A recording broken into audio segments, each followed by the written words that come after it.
Aling pag-ibig pa ang hihigit kaya sa pagkadalisay at pagkadakila, gaya ng pag-ibig sa tinubuang lupa.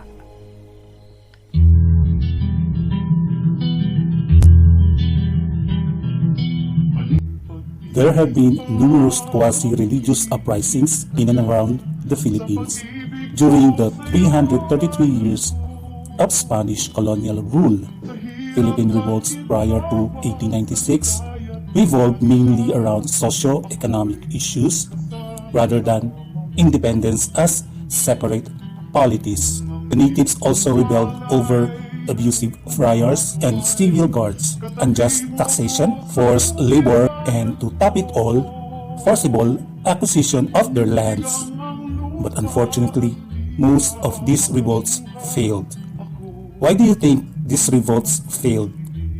If you know the answer, please comment down below, or if you want to know more about these three 1896 revolts and you want me to put it on my playlist, do give me comment and I will add this up for you. Nanananda ang bagyo't sitwa, ako'y may tubong ligtas, may pag-ibig pa bang higit? The late 19th century writings of Jose Rizal and others helped stimulate a more broad-based movement for the Philippine Independence. Spain was unwilling to reform its colonial government, and armed rebellion broke out in 1896. Jose Rizal's martyrdom fueled the revolution, initially founded and led by Andres Bonifacio and followed by the young General Emilio Aguinaldo. I made an episode of these two valiant but competing leaders on part 1 about the Philippine Revolution. The link will pop up anytime somewhere in this video, or you may check it on the description box below. And if you like more historical videos like this, or you just want to chill out and perhaps would just like to feel being a Filipino, go on. Make sure you click the subscribe button down there and ding dong my bell. Oops, no, not the bell, bell down there. Just to notify you on my succeeding videos. Hi, this is Rene with Arlumbang My Media. Today is June 12, 2022, and I really took this opportunity to do something a little patriotic episode because for today's video, we'll take a peek on the declaration or the promulgation or the proclamation, or however you want to say it. It's quite all the same to me, which eventually is being celebrated today. So happy anniversary, so happy Independence Day to all the Filipinos around the world. And we'll try, we'll just try to find some answers to two significant questions surrounding on the date of our actual Independence Day. So, buckle up, and for sure, you'll be enlightened on this topic. So the history goes something a little bit like this. The first Philippine Republic was established during the Philippine Revolution against the Spanish Empire in 1896 to 1897, and at the same time, the Spanish-American War between Spain and the US in 1898. Why the US? Well, let's see. When the Spanish-American War was declared in April 1898, Commodore George Dewey defeated the Spanish fleet floating in the Manila Bay. But he could not occupy Manila. No, not yet, until ground troops arrived 3 months later.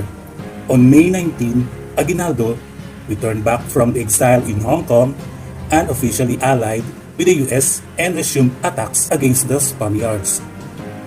In the meantime, the Americans, while waiting for the ground troops to arrive, befriended the Filipinos and told them that they would be granted their independence after the war If, that's if, they helped fight against Spain.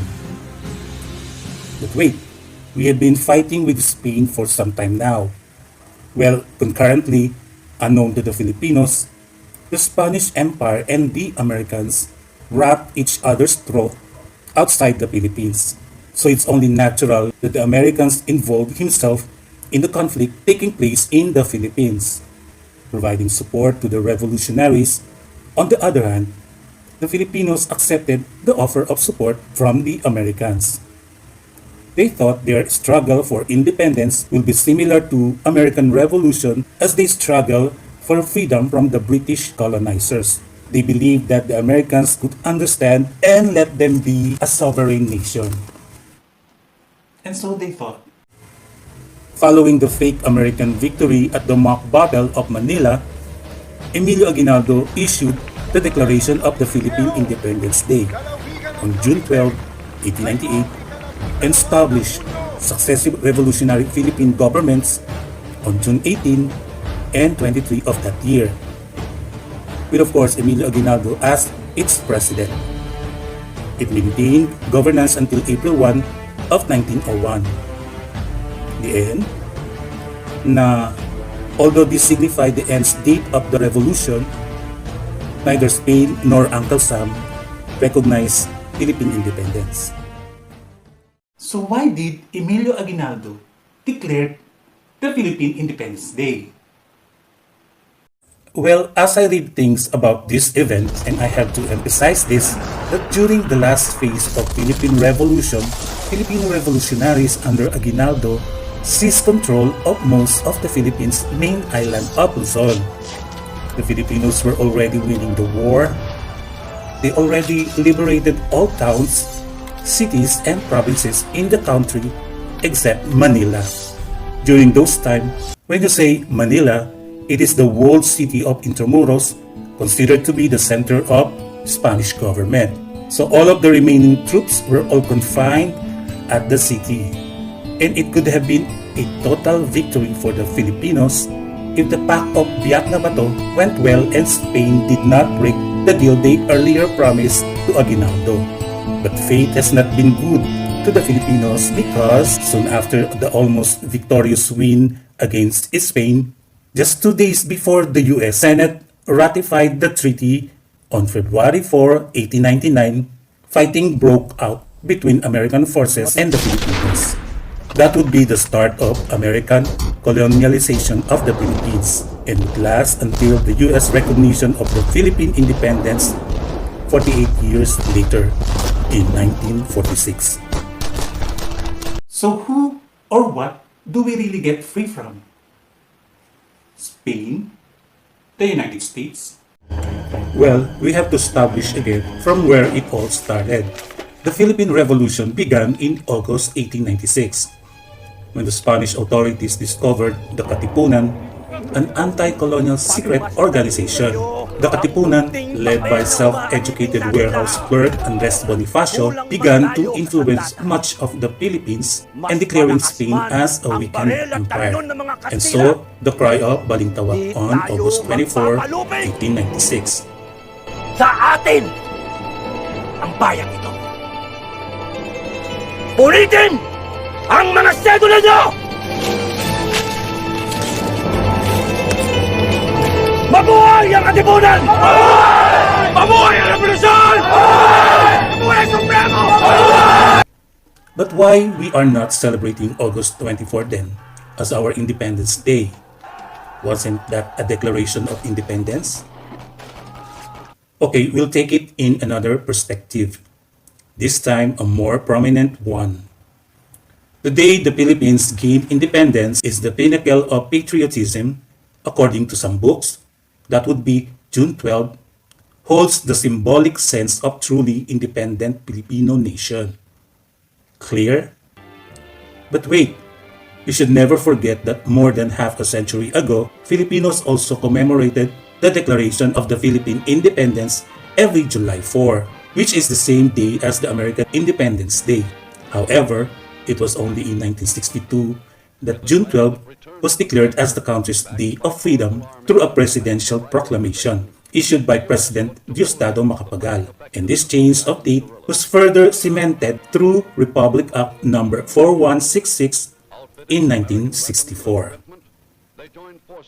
So yung July 4th ang sinisignify nun, yung independence natin from the United States. Kasi naging kolonya tayo ng Estados Unidos, isinabay ng mga Amerikano yung Independence Day natin sa Independence Day nila. Pero nagdeklara din tayo ng independence from Spain 1898. Medyo nagkaroon ng konting political. Pero officially, nilipat ng gobyerno yung celebration ng Independence Day from July 4th to June 12th kasi medyo may hindi pagkakaunawaan yung gobyerno ni President Diosdado Macapagal with the American government. So who or what do we really get free from? Based on the dates we celebrated on, it's Spain. But were we really free from that point on? It's up for you to decide. It doesn't matter whether we celebrate Independence Day on June 12 or July 4. We can still celebrate it in some other days, like when the Katipuneros came all the way from different polities, gathered together in a call for freedom.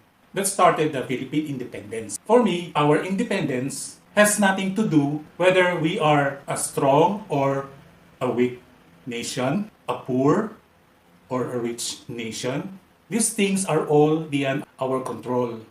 The independence is an assertion of an individual on his freedom to act, to think, to do things. Somehow, if we assert our freedom with the external world, we really cannot control it.